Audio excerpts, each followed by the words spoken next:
Hello once again, good people. It's Nick here on Nick's News and Reviews. Today is Friday, so as you'd expect, it's one of these weekly roundup videos where I look at the videos that have been uploaded this week. Just gaming videos really, just to index the thing. But I'm repeating myself from other weeks, so let's get going. First I'd like to talk about a number of fake email messages I suddenly start receiving. Been receiving this week probably about a dozen or so, but I'm getting a few a day. They're pretending to be from YouTube, but they're not really. I know this because they're not shown in my inbox on YouTube, which I very rarely look at anyway. All from exotic sounding girls' names to try and entice me to click on the links inside that to answer them, then no doubt give my login details away. Well, I haven't given them away so far, but if I get one from Beyonce, it could possibly happen.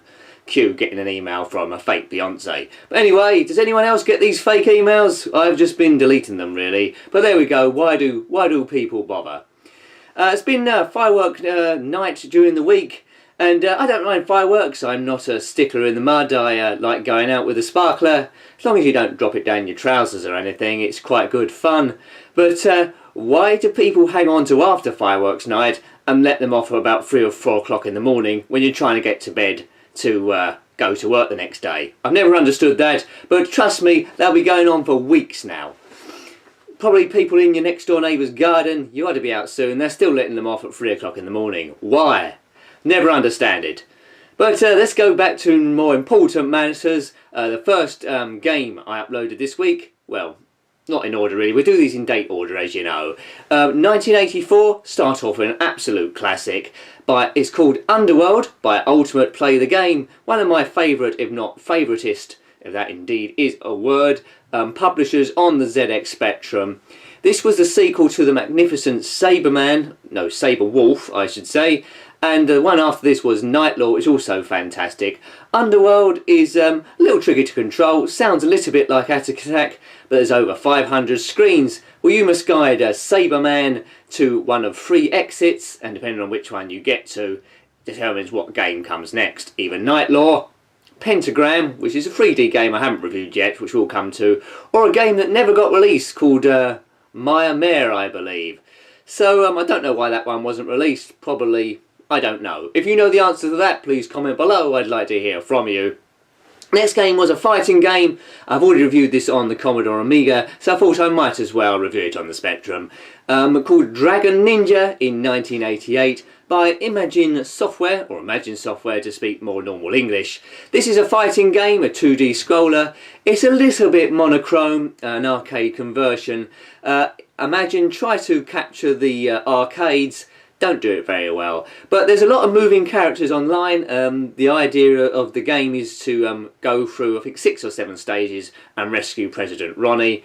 It's okay for a few moments there. It's not my favourite 2D scroller, but it does well with 48K, as a lot of these games did. But if you're used to it on the arcades, this isn't going to be anything like it. But not bad. Dragon Ninja, that one. And then we had 2 games on the Commodore Amiga. In 1990, carrying on our Halloween theme, was Horror Zombies from the Crypt. Now this is an interesting game based on 50s B-movies. Released by, well, Millennium and US Gold, I believe, some sort of joint venture in 1990. You control some Count Frederick, surname I have forgotten, but you must go through different stages to collect keys on each level. From a mansion you start off and then you go to different areas like a graveyard or such. You collect keys to get to the final exit point. Collect skulls as well. You actually collect skulls more than keys. Keys is to get through doors. I'm waffling. Watch the review and then you'll know.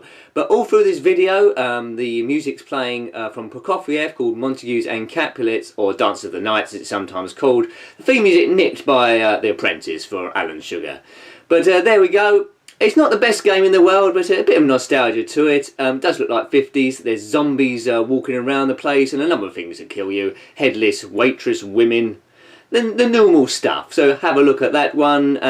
Yes, next was, well, I've been reviewing the Double Dragon game, so I gave you the 3rd one this time, Double Dragon 3, released by Storm in 1991, so a year after Horror Zombies from the Crypt.